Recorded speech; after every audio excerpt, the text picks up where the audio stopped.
उस्मान खान ने जो डिसीजन लिया था कि उन्होंने यूएई को छोड़ के पाकिस्तान की तरफ से खेला, इस पे काफ़ी लोगों ने जो है वो अपने तज्ज़िये दिए हैं और मोस्टली जो लोगों ने यही कहा है कि ये बहुत ही बुरा डिसीजन है, जिसकी वजह से उस्मान खान का जो कैरियर है वो ख़त्म हो सकता है और उनको बहुत बड़ा नुकसान होगा।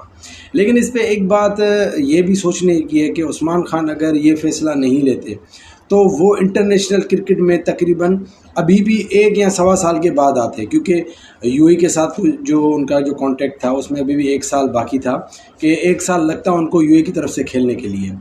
1 साल का तवील इंतज़ार करके वो जब यूएई की टीम में आते तो भी यूएई की तरफ से खेलना और पाकिस्तान की तरफ से खेलने में एक बहुत बड़ा फ़र्क है।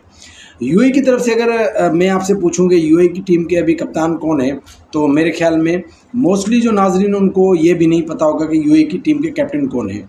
और अगर मैं ये पूछूंगा यार किसी भी रैंडमली बंदे से कि यार आप मुझे बताएं कि यूएई का जो अभी 15 रुकनी जो स्क्वाड है उसमें कौन कौन है, तो मुझे ये 100% गारंटी है कि जो मोस्टली लोग हैं बल्कि मोर देन 90% उनको कम्प्लीटली स्क्वाड के नाम नहीं पता होंगे, बल्कि बड़ी मुश्किल से 3-4 प्लेयर्स के नाम भी पता होंगे। तो बात कहने की ये है कि यूएई की तरफ से अगर 1 साल के बाद उस्मान खान खेलते भी तो वो खेलना भी एक बहुत बड़ी अचीवमेंट नहीं थी। लेकिन उस्मान खान का जो ये डिसीजन है कि उन्होंने यूएई को छोड़ के पाकिस्तान की को खेलने को तरजीह दी है, इससे एक प्रेशर बिल्ड हुआ है। ये प्रेशर बिल्ड हुआ है पाकिस्तान क्रिकेट बोर्ड पे।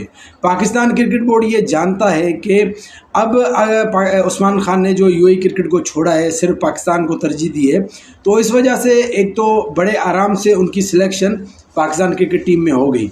और इसी प्रेशर की वजह से उस्मान खान को जो अभी इनिशियल जो सीरीज़ है, ये सीरीज़ है, इसके बाद जो 3-4 सीरीज़ है, तो बड़े आराम से उस्मान खान को मौका मिलेगा। तो उस्मान खान के इस लिहाज से ये डिसीजन बहुत अच्छा है कि उस्मान खान के लिए अभी से ही इंटरनेशनल दरवाजे, क्रिकेट के दरवाजे खुल गए। और पाकिस्तान की तरफ से खेलना एक बहुत बड़े एजाज़ की बात है। आप यूएई की तरफ से खेल भी लेते, यूएई की तरफ से आप उनके एक परमानेंट मेंबर बन भी जाते, तो भी यूएई की टीम की तरफ से खेलना और पाकिस्तान की तरफ से खेलना एक बहुत बड़ा डिफरेंस है दोनों में।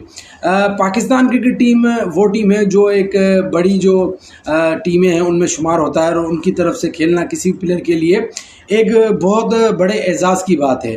तो ये डिसीशन इस लिहाज से बहुत ही अच्छा डिसीशन है कि उस्मान खान अभी से इंटरनेशनल क्रिकेट खेलेंगे और उस प्रेशर की वजह से मुस्तकिल खेलेंगे। अब बात यह है कि उस्मान खान को परफॉर्म करना होगा।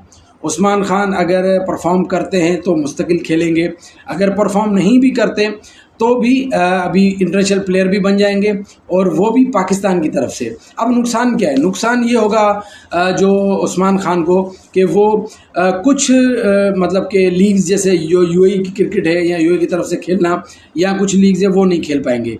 अदरवाइज़ वो पीएसएल भी खेलेंगे और बकाया जो दुनिया की लीग्स हैं वो भी खेल सकते हैं।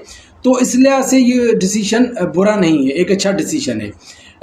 तो बात कहने की सिंपल ये है कि 1 साल का तवील इंतज़ार करते फिर यूएई की तरफ से खेलते, तो ये तो बहुत अच्छी बात है कि अभी से खेलेंगे और पाकिस्तान की तरफ से खेलेंगे। तो ये डिसीजन इस लिहाज से बहुत अच्छा है, और उस्मान खान बड़े जल्दी इंटरनेशनल क्रिकेटर बन भी जाएंगे, वो भी पाकिस्तान की तरफ से, और बकाया लीग्स तो वो खेल ही सकते हैं।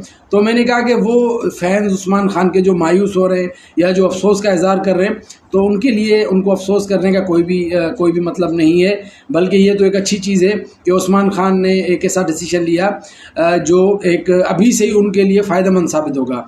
शुरू में मैं भी ये सोचता था कि उस्मान खान ने एक बहुत ही बुरा डिसीजन लिया है, लेकिन ये जो पहलू जो मैंने बताया उस लिहाज से अगर सोचा जाए तो एक अच्छा डिसीजन है कि पाकिस्तान की तरफ से खेलना। और सिर्फ इसमें जो मुश्किल है वो ये है कि उस्मान खान को परफॉर्म करना पड़ेगा और टीम में मुस्तकिल जगह बनानी पड़ेगी। आपकी इस हवाले से क्या राय है? अपनी राय ज़रूर दीजिएगा। अपना बहुत ख्याल रखिएगा। अल्लाह हाफ़िज़।